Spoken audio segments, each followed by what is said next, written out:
Belleza cuántica 4. En la belleza confiamos.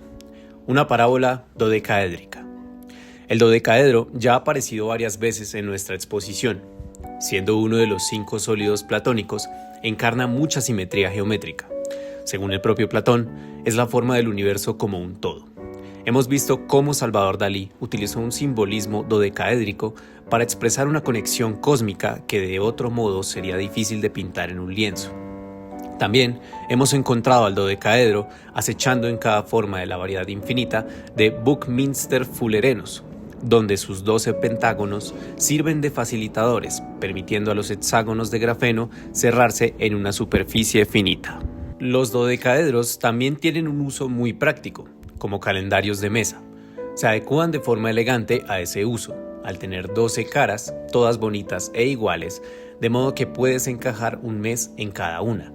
Es fácil encontrar en internet las instrucciones para hacer esos calendarios, utilizando diseños recortables de cartón o papel rígido. El dodecaedro es una forma hermosa y a estas alturas se ha convertido en un amigo cercano. Ahora imaginemos que un duende juguetón quiere picar nuestro amor propio, o darnos la alegría de resolver un bonito rompecabezas. Él desconecta algunas partes del diseño y les quita las marcas, generando el enigma de la figura 39. Figura 39. Con el patrón desmontado, la imagen se vuelve más difícil de interpretar, pero aún quedan pistas reveladoras de su origen. El alfabetismo dodecaédrico nos conducirá desde esta colección de piezas de vuelta a la figura 38 y de ahí a nuestro dodecaedro platónico. Figura 38. Este precioso diseño te permitirá construir un dodecaedro.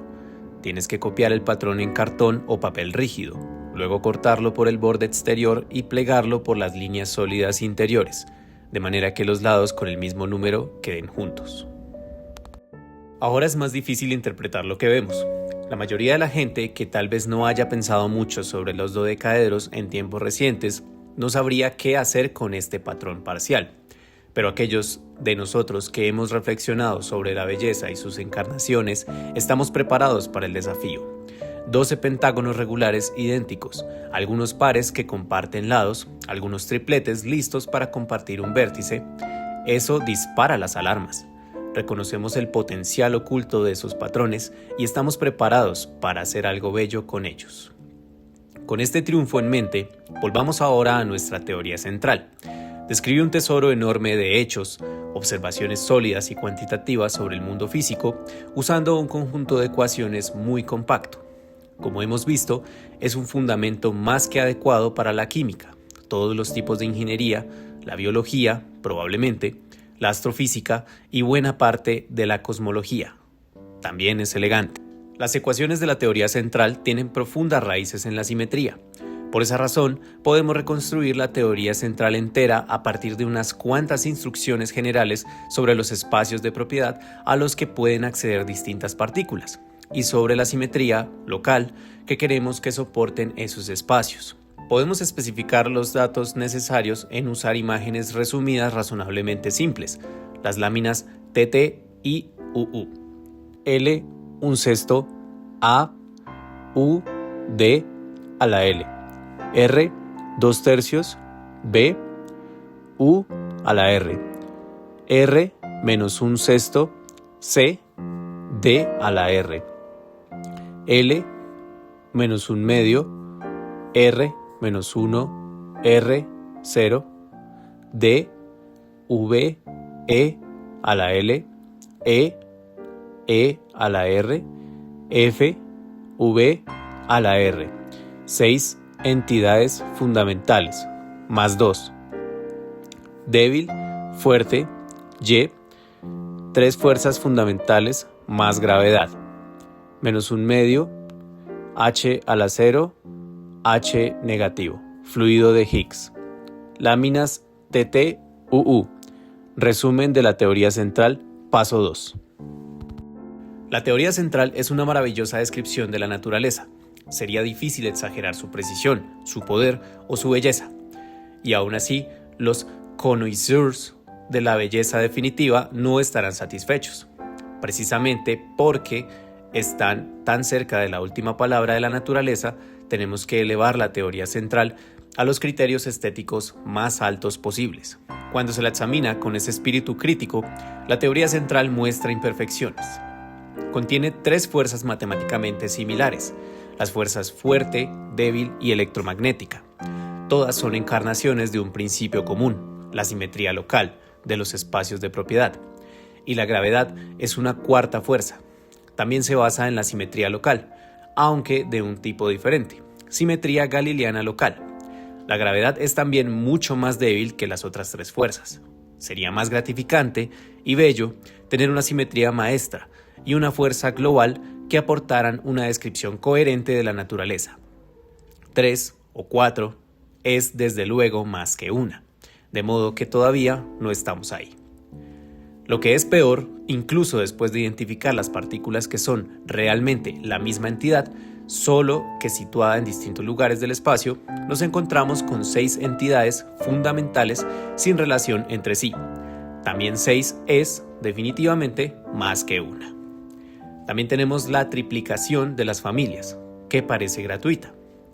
Y también tenemos el fluido de Higgs, que desempeña un papel único e importante en la teoría, pero aparece como otra parte móvil independiente. El fluido de Higgs se introdujo para parchear las cosas y lo hace, no para embellecerlas, y no lo hace. En suma, es un parche, sin duda, y un crítico duro podría llamarlo un follón. ¿Podría el artesano, una vez que la teoría central estaba esbozada, haberla llamado un buen trabajo semanal y haberse detenido ahí? Antes de rendirnos a ese pensamiento perturbador, volvamos a la lección del dodecaedro. En ese caso, vimos cómo la belleza, y en particular la simetría, indica una interpretación convincente de lo que de otro modo parecería un batiburrillo aleatorio. Entender las posibles simetrías de los objetos en el espacio nos llevó a percibir que solo hay un puñado de sólidos platónicos, y ese conocimiento nos permitió inferir un dodecaedro subyacente a partir de unas evidencias parciales y distorsionadas. La teoría central se basa en unas formas de simetría más complicadas que las rotaciones del espacio tridimensional ordinario, y en unos objetos, espacios de propiedad, menos familiares que el dodecaedro. Pese a ello, podemos ensayar el mismo tipo de idea. Puede que la simetría fragmentaria de la teoría central y los objetos en apariencia cojos e inconexos sobre los que actúa sean trozos de una simetría mayor que actúa sobre objetos más grandes cuyas conexiones se han ocultado a nuestra mirada. Si encontramos una respuesta positiva a esa cuestión matemática, nos insinuará nuevas teorías físicas que puede trascender las imperfecciones de la teoría central. Young y Mills nos mostraron, dada una simetría asumida y su acción en los espacios de propiedad, cómo construir una teoría correspondiente de fuerzas y partículas. En esa construcción, las simetrías vienen encarnadas por sus avatares, las partículas gauge, por ejemplo, gluones de color, bosones débiles, fotones, que median las fuerzas. Nuestra hipotética simetría mayor nos dará todas esas fuerzas y más. Gracias a los matemáticos de finales del siglo XIX y principios del siglo XX, Sophus, Lie y sus sucesores, tenemos un inventario completo de las simetrías y espacios candidatos, de modo que podemos ver si alguno de ellos cumple los requisitos. Así como hay solo unos pocos sólidos platónicos, resulta que hay solo unas pocas simetrías mayores candidatas que pueden unificar las simetrías de la teoría central, como las rotaciones de un dodecaedro, e incluso menos posibilidades razonables para los espacios de propiedad que puedan vincular los de la teoría central, como las caras de un dodecaedro. Cuando las posibilidades están limitadas, el éxito es incierto.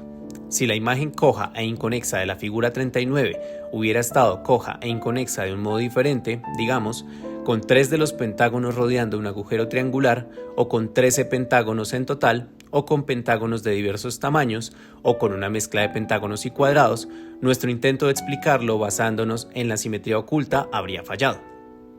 De modo similar, la estructura coja e inconexa de la teoría central tiene que estar coja e inconexa en exactamente la manera adecuada si va a encajar en el patrón de una simetría mayor. Así que, si hallamos un patrón que encaje, es improbable que sea una coincidencia. Es probable que signifique algo. Es por tanto gratificante descubrir que una de las posibles simetrías de Lie, actuando sobre un hermoso espacio de propiedad, acomoda la realidad a la perfección. La simetría unificadora contiene las simetrías fuerte, débil, electromagnética de la teoría central. Puede actuar sobre un espacio de propiedad que tiene justo el tamaño y la forma adecuados para acomodar los quarks y leptones conocidos. Y, lo más importante, no contiene nada más. Para expertos, la simetría se basa en el grupo de rotaciones en 10 dimensiones, denotado SO10. El espacio de propiedad se basa en la representación espinorial de 16 dimensiones de ese grupo. Ese patrón fue descubierto por Howard Georgi y Sheldon Glasgow. Párate un momento ahora para echar un buen vistazo a las láminas VV y WW que documentan ese descubrimiento. Más, menos, más, menos, un sexto, punto rojo coloreado, menos, más, menos, un sexto, punto verde coloreado, menos, más, menos, un sexto, punto azul coloreado, más, menos, más, un sexto, punto rojo coloreado, punto morado coloreado, menos, más, más, un sexto, punto verde coloreado, punto morado coloreado, menos, más, un sexto, punto azul coloreado, punto morado coloreado, menos, más, menos 2 tercios, punto verde coloreado, punto azul coloreado, más, menos 2 tercios, punto rojo coloreado, punto azul coloreado, más, menos 2 tercios, punto rojo coloreado, punto verde coloreado, menos, más, un tercio, punto verde coloreado, punto azul coloreado, punto amarillo coloreado, punto morado coloreado, más, menos, más, un tercio, punto rojo coloreado, punto azul coloreado, punto amarillo coloreado, punto morado coloreado, más, menos, más, un tercio, punto rojo coloreado, punto verde coloreado, punto amarillo coloreado, punto morado coloreado, más, menos un medio, punto rojo coloreado, punto verde coloreado, punto azul coloreado, punto amarillo coloreado, más, menos un medio, punto rojo coloreado, punto verde coloreado, punto azul coloreado, punto morado coloreado, menos, más, 1, punto amarillo coloreado, punto morado coloreado, menos, 0, ningún punto coloreado. Y igual a menos un tercio de rojo más verde más azul más un medio de amarillo más púrpura. Punto rojo coloreado, punto amarillo coloreado, un sexto, punto rojo coloreado, punto amarillo coloreado, U. Punto verde coloreado, punto amarillo coloreado, un sexto, punto verde coloreado, punto amarillo coloreado, U.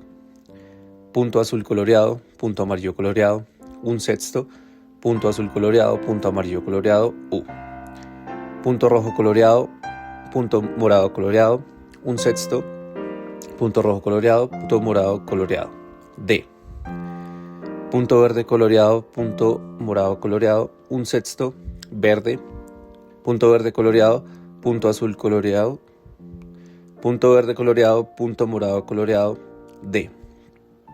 Punto azul coloreado, punto morado coloreado, un sexto, punto azul coloreado, punto morado coloreado, D. Punto verde coloreado, punto azul coloreado, menos 2 tercios, punto círculo sin colorear, menos U. Punto rojo coloreado, punto azul coloreado, menos 2 tercios, punto verde sin colorear, menos U. Punto rojo coloreado, punto verde coloreado, menos 2 tercios, punto azul coloreado, punto azul sin colorear, menos U. Punto verde coloreado, punto azul coloreado, punto amarillo coloreado, punto morado coloreado, un tercio, punto rojo sin colorear, menos D. Punto rojo coloreado, punto azul coloreado, punto amarillo coloreado, punto morado coloreado, un tercio, punto verde sin colorear, menos D. Punto rojo coloreado, punto verde coloreado, punto amarillo coloreado, punto azul coloreado, un tercio, punto azul sin colorear, menos D. Punto rojo coloreado, punto verde coloreado, punto azul coloreado, punto amarillo coloreado, menos un medio, punto amarillo coloreado, V. Punto rojo coloreado, punto verde coloreado, punto azul coloreado, punto morado coloreado, menos un medio, punto morado coloreado, E. Punto amarillo coloreado, punto morado coloreado, 1, sin ningún punto por colorear, menos E. Ningún punto coloreado, 0, ningún punto por colorear, menos VE. Una entidad, una fuerza. Láminas VV, WW. Asumiendo una mayor simetría, podemos asear la apariencia de la teoría central, resumida en las láminas RR y SS, de manera muy considerable. Así alcanzamos este icono soberbio de real igual ideal, cuya interpretación se explica en el texto. El razonamiento que sigue, como una especie de pie de foto extendido, explica en detalle la interpretación de las láminas. Encontrarás, en esta argumentación, toda la información que necesitas para apreciar cómo las láminas VV y WW codifican el contenido de las láminas RR y SS, que resumen la teoría central. Matriz de punto rojo, punto amarillo, punto verde, punto amarillo, punto azul, punto amarillo, punto rojo, punto morado, punto verde, punto morado, punto azul, punto morado. L, un sexto. A, matriz de U, D a la L. Matriz de punto rojo, punto verde, punto azul, R, 2/3, B, matriz de U a la R. Matriz de punto rojo, punto verde, punto azul, R, menos un sexto, C, matriz de D a la R. Matriz de punto amarillo, punto morado, L, menos un medio. 6 entradas fundamentales. D, matriz de V, E, L. Punto blanco, R, menos 1, E, matriz de E a la R, punto blanco, R, 0, F, matriz de V a la R. Débil, fuerte, Y. 3 fuerzas fundamentales. Láminas RR-SS. Resumen de la teoría central, paso 1. El hilo conductor de nuestra reflexión descansa solo en la amplia descripción en el texto principal. Los detalles más finos honran la nota 20 en las notas finales. Me dio la sensación de que era importante hacer accesibles a tu inspección los detalles de ese resultado maravilloso. Puedes decir tú mismo a qué profundidad te comprometes con ellos. Las partículas de la teoría central, dentro de ese esquema, habitan 6 espacios de propiedad separados y de distinta forma, como describimos en el capítulo anterior. Alternativamente, podemos decir que forman 6 entidades distintas. En nuestra teoría unificada, una simetría mayor conecta esos espacios de propiedad y convierte todas las partículas en una sola entidad, o multiplete. Esta unificación de la materia evoca la unificación que alcanzamos antes entre las piezas inconexas y cojas de nuestra figura misteriosa, cuando reconocimos que encajaban en un dodecaedro. Así como las caras de un dodecaedro están todas relacionadas mediante las rotaciones adecuadas, aquí todas las partículas están relacionadas entre sí por una simetría matemática, y también mediante transformaciones físicas concretas. Si miramos las láminas VV y WW, arriba a la izquierda tenemos una tabla muy abstracta de signos más y menos. Hay 5 columnas y 16 filas. Las distintas filas contienen todas las posibles distribuciones de 5 signos más y menos, sujetas a la restricción de que el número total de más sea par. Arriba a la derecha empieza el proceso de desplegar ese patrón abstracto como una realidad física. Tiene la misma estructura, pero ahora las columnas se interpretan como representaciones de las distintas cargas de color fuertes y débiles, y pronto emergerá que las filas representan las partículas de sustancia. Las primeras 3 columnas representan las 3 cargas de color fuertes roja, verde y azul, por ese orden. Las últimas 2 columnas representan las 2 cargas de color débiles, amarillo y morado. Traducimos nuestra tabla previa de signos más y menos al nuevo formato poniendo circulitos sólidos del color apropiado donde hay signos más y circulitos vacíos del color apropiado donde hay signos menos. Los círculos sólidos, derivados de los signos más, se interpretan como media unidad de carga. Así, un círculo sólido rojo representa media unidad de carga de color rojo, y así sucesivamente. La brillantez de este factor, un medio, será evidente en un momento. Los círculos vacíos, derivados de los signos menos, se interpretan como media unidad negativa de carga. Justo entre esas dos láminas hay una fórmula matemática simple que define una cantidad Y como una simple combinación numérica de colores. Recuerda que, en el censo de sustancias de la teoría central, que se ve en las láminas RR y SS, había unos números curiosos que reflejaban las cargas eléctricas. Esas curiosas cargas eran, en la teoría central, independientes de los colores fuerte y débil, y elegidas meramente para encajar los resultados experimentales. En un momento vas a ver cómo esos patitos feos de la teoría central maduran como hermosos cisnes en nuestra teoría unificada. Por ahora, basta con que repares en que he puesto los valores de Y que obtenemos al aplicar la fórmula a cada fila en una columna entre las dos tablas de arriba. La tabla de abajo a la izquierda no es más que una copia de la de arriba a la derecha, y la he puesto ahí para facilitar la lectura. También he copiado la columna central de números. La tabla de abajo a la derecha es una refundición de su vecina de la izquierda, tras utilizar las reglas de blanqueado fuerte y débil para simplificarla. Te voy a llevar de la mano por este proceso en la primera fila. Las otras son similares. Según la regla de blanqueado fuerte, una mezcla igualitaria de cargas rojas, verde y azul no tiene efecto en la fuerza fuerte. Así que podemos simplificar nuestra descripción de las cargas de color fuerte de la partícula de la primera fila por lo que concierne a la fuerza fuerte, añadiendo media unidad de cada uno de los tres colores, rojo, verde y azul. Esa operación anula las preexistentes medias unidades negativas de verde y azul, al tiempo que promociona al rojo a una unidad completa. Y, en nuestra tabla de abajo a la derecha, dibujamos el resultado, un circulazo sólido rojo, y nada de verde ni azul. Pasando a las dos columnas de las cargas débiles, añadimos medias unidades tanto al amarillo como al morado, apelando a la regla de blanqueado débil, para obtener un circulazo sólido amarillo y nada de morado. Y ahora se revela un milagro. La lista de partículas y propiedades a las que hemos llegado, sin más que desarrollar la tabla abstracta inicial, la de arriba a la izquierda, coincide exactamente con nuestro censo de sustancias de la teoría central, láminas RR y SS. La primera fila, por ejemplo, coincide con la entrada superior izquierda de la entidad A. Los nombres convencionales de las partículas se presentan en la lámina WW, en la última columna de abajo a la derecha de la página, y te ayudarán a guiar tu investigación. Es un ejercicio festivo que recomiendo de forma encarecida, comprobar una a una las 16 filas. Antes de empezar, sin embargo, hay una última sutileza que debo mencionar. Las partículas diestras de la teoría central se representan aquí mediante sus antipartículas zurdas.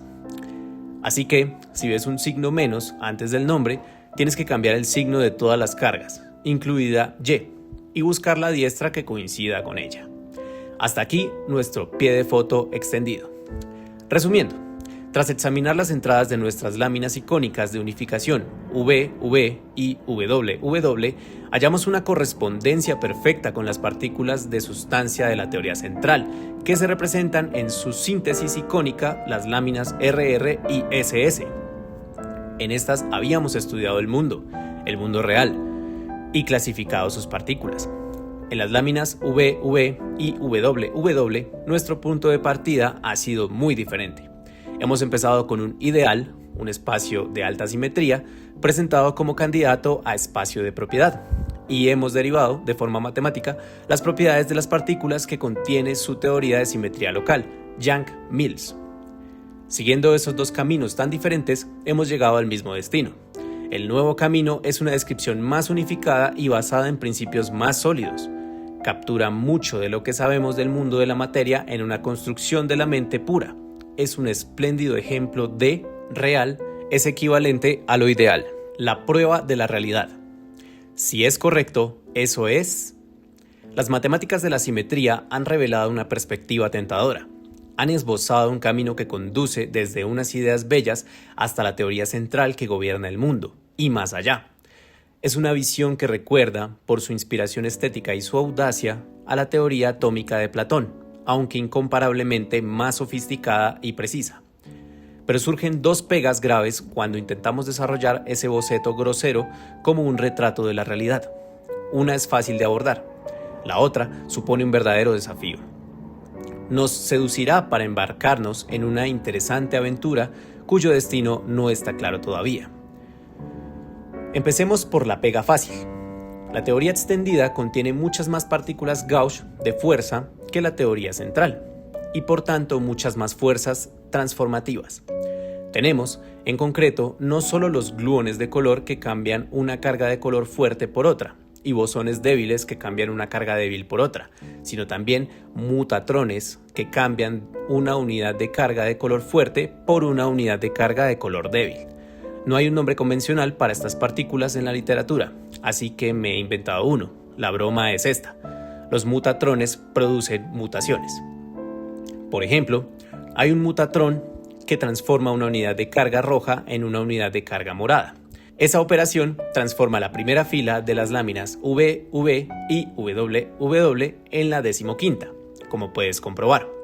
Así, el contacto con ese mutatrón concreto cambiará un quark rojo por un antielectrón.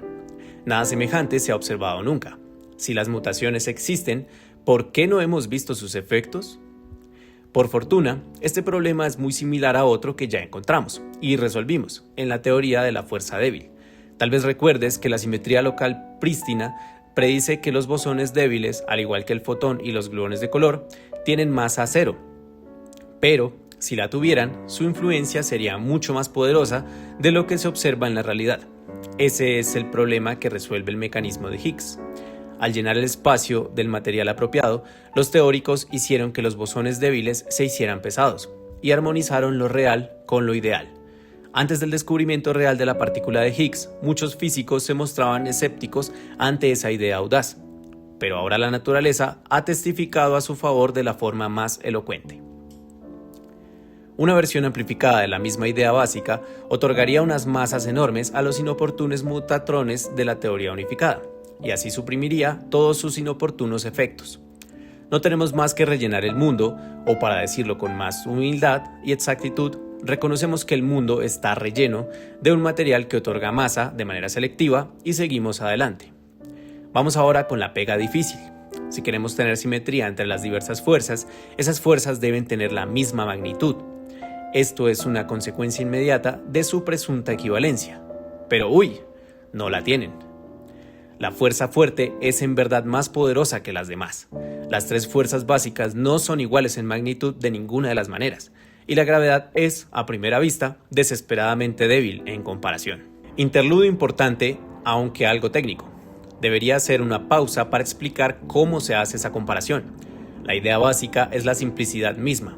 Todas nuestras fuerzas de la teoría Gauss, basadas como están en ecuaciones de tipo Maxwell, actúan entre partículas cargadas. Para las fuerzas electromagnéticas, lo relevante es la carga eléctrica. Para la fuerza fuerte es la carga de color y, para la fuerza débil, es la carga de color débil. Para cada una de nuestras fuerzas hay una unidad o cuanto de carga. Así que, para comparar las fuerzas, no hay más que comparar cómo actúan entre unidades de carga. En la práctica es un poco más complicado por dos razones. Primera, el efecto de la fuerza débil se suprime a distancias mayores de 10 a la menos 16 centímetros y el efecto de la fuerza fuerte se suprime a más de 10 a 14 centímetros, por razones interesantes pero complicadas que hemos tratado antes, el mecanismo de Higgs y el confinamiento respectivamente. Así que, para que la comparación sea justa, solo deberíamos comparar a distancias menores que eso. Segunda, no es factible, de hecho, manipular las partículas en el espacio con ese grado de precisión. Lo que hacen los experimentadores en realidad para acceder al comportamiento a pequeñas distancias es disparar partículas una contra otra y estudiar la probabilidad de que resulten desviadas con unos ángulos relativamente grandes. Luego, deshacemos el camino, desde las desviaciones hasta las fuerzas que las causan. Tal vez recuerdes que esta fue la estrategia que utilizaron Rutherford, Geiger y Martsen para explorar el interior del átomo, allá por 1912. El principio subyacente no ha cambiado, pero hoy, al estrellar unas partículas contra otras con una energía mucho mayor, podemos acceder a distancias más cortas. La comparación de las otras tres fuerzas con la gravedad es algo más delicada. Por un lado, por todo lo que sabemos, no hay una unidad básica de carga para la gravedad, responde a la energía. Por otro lado, estamos usando sondas que tienen distinta energía, para comparar fuerzas a distintas distancias. De modo que, al evaluar el poder relativo de la gravedad a esas distancias, simplemente la sustituimos por la energía adecuada a esa distancia y calculamos la fuerza gravitatoria que ejerce. Fin del interludio técnico. Reimaginando la libertad asintótica. Habiendo llegado hasta aquí, sin embargo, no deberíamos abandonar de manera tan fácil. Y en efecto, otra gran lección de la teoría central, la libertad asintótica, insinúa una solución. En el capítulo anterior vimos lo importante que era, para entender la fuerza fuerte, percibir que la magnitud de esa fuerza varía con la distancia, haciéndose más poderosa a largas distancias y menos poderosa a cortas distancias. Esa variabilidad nos permitió reconciliar el confinamiento de los quarks, que apunta a una fuerza poderosa que se opone a las separaciones grandes, con su independencia, que apunta a una fuerza lánguida cuando la separación es corta. La libertad asintótica mueve las cosas en la dirección correcta. Como la magnitud de la fuerza fuerte decrece a distancias cortas, la diferencia entre ella y las otras fuerzas se aminora. ¿Podrían llegar a ser todas iguales? Para pasar de la esperanza a la visión y luego de la visión al cálculo, será de ayuda a reimaginar la libertad asintótica, utilizando imágenes y conceptos de validez general, más allá de la fuerza fuerte e incluso más allá de la teoría central. Concedámonos unos ojos más ágiles y entendidos. La lámina XX muestra lo que veríamos mirando al espacio vacío si nuestros ojos pudieran resolver intervalos de tiempo tan pequeños como 10 a la menos 24 segundos y objetos o tamaños tan pequeños como 10 a la menos 14 centímetros. Lámina XX, una imagen magnificada del espacio vacío, vista con una excelente resolución espacial y temporal.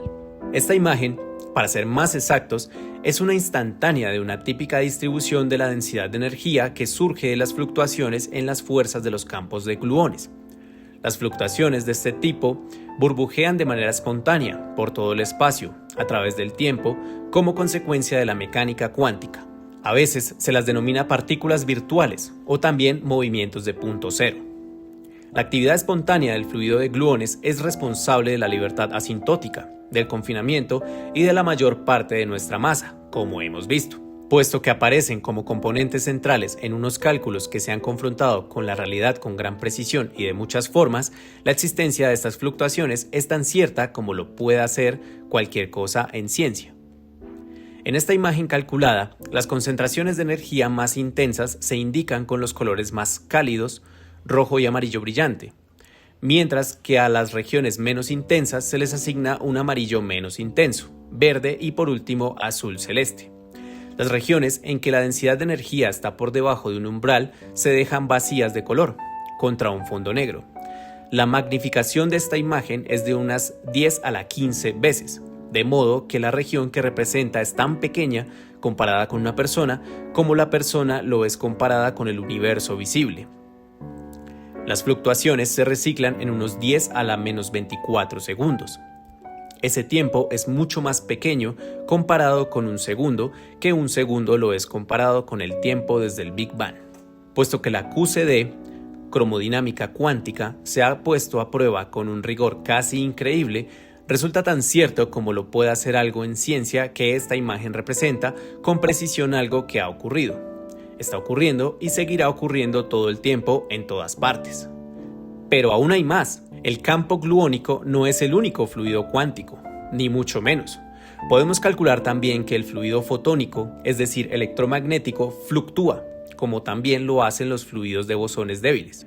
Y así lo hacen también los fluidos asociados con la creación y destrucción de las partículas de sustancia, los quarks y los leptones. El fluido de electrones fluctúa, el fluido de quarks-up fluctúa, y así sucesivamente. Las consecuencias físicas de las fluctuaciones en estos otros fluidos tienden a ser menores que el efecto de las fluctuaciones en los fluidos de gluones, porque los gluones son numerosos, hay 8, e interactúan con vigor, pero los principios generales de la teoría cuántica predicen fluctuaciones en todos los fluidos cuánticos, y hay evidencias aplastantes, obtenidas en mediciones de precisión, de que esas fluctuaciones ocurren. Para corregir nuestra visión, debemos tomarlas todas en cuenta. Así como el agua distorsiona la forma en que los peces ven el mundo, también el medio del espacio, en concreto, la actividad de los fluidos cuánticos que lo llenan, distorsiona nuestra percepción de las distancias más cortas. Para percibir los principios fundamentales subyacentes, tenemos que corregir esas distorsiones y esa es nuestra esperanza. Las diferentes fuerzas parecen desiguales en magnitud, pero tal vez, una vez que corrijamos nuestra visión, se revelen iguales. Un fallo por poco. He aquí lo que pasa cuando llevas a cabo ese programa. Figura 40. Fuerza de acoplamiento, mayor energía, menor distancia. Eléctrica, débil, fuerte. Correcciones para los fluidos conocidos. Figura 40. Una vez corregidos los efectos de los fluidos cuánticos conocidos, encontramos que la unificación es un fallo por poco. Como puedes ver, casi funciona. 3 líneas que representan las magnitudes de las distintas fuerzas casi se encuentran en un punto, pero no del todo. Y ahora veamos un poco de información adicional sobre la figura 40. Para el caso de que te gustara entenderla con detalle técnico, para hacer el resultado tan simple como fuera posible, 3 líneas rectas, he tenido que tomar 2 decisiones ligeramente peculiares, que se indican en los textos de los ejes. He hecho que la altura de los puntos represente las magnitudes inversas, de modo que, cuanto más poderosa la fuerza, más abajo aparece. Esa opción de apariencia perversa tiene también otra importante ventaja, que aparecerá en la figura 41. Fuerza de acoplamiento, mayor energía, menor distancia. 1 sobre G21, eléctrica. 1 sobre G22, débil. 1 sobre G23, fuerte. La gravedad encaja también. Figura 41. Tras añadir los efectos de los nuevos fluidos cuánticos que requiere la supersimetría, ocurre una unificación precisa. En la dirección horizontal he utilizado una escala logarítmica. De este modo, cada paso hacia la derecha encoge la distancia e incrementa la energía que necesitamos para sondear esa distancia. De este modo, cada paso hacia la derecha encoge la distancia e incrementa la energía que necesitamos para sondear esa distancia, en un factor 10. Así nuestro cálculo, pese a su modesta apariencia, nos lleva mucho más allá de donde los aceleradores actuales pueden. El grosor de las líneas indica sus incertidumbres experimentales y teóricas. Lo que esperábamos hallar era que las magnitudes de las distintas fuerzas básicas se hicieran iguales al medirse a cortas distancias o sondearse a altas energías. Tomamos los valores que hemos medido a las distancias o energías que permiten los más poderosos aceleradores disponibles. Y luego usamos teorías y cálculos para estimar lo que hallaríamos a distancias incluso más cortas o a más altas energías. En esta figura, los puntos de base, que representan mediciones, aparecen a la izquierda destacados por los circulitos grises. Las distancias más cortas, a las que accedemos mediante cálculos, se extienden hacia la derecha. Se ve que casi funciona. Las 3 líneas casi se encuentran en un punto, pero no del todo. En esta coyuntura, podemos buscar consuelo en las ideas de un famoso filósofo, Karl Popper. Popper nos enseñó que el objetivo de la ciencia es generar teorías falsables o refutables. Y nosotros hemos generado una teoría que no solo es falsable, sino falsa. Misión cumplida. Pero pobre consuelo es ese. Hemos desarrollado una hermosa idea que parecía prometedora y casi funciona. La belleza es preciosa. No debemos abandonar tan pronto. Y ahora quisiera contarte la historia de cómo un par de amigos míos y yo descubrimos una posible solución. Pero antes tengo que presentarte a otro amigo, Susi.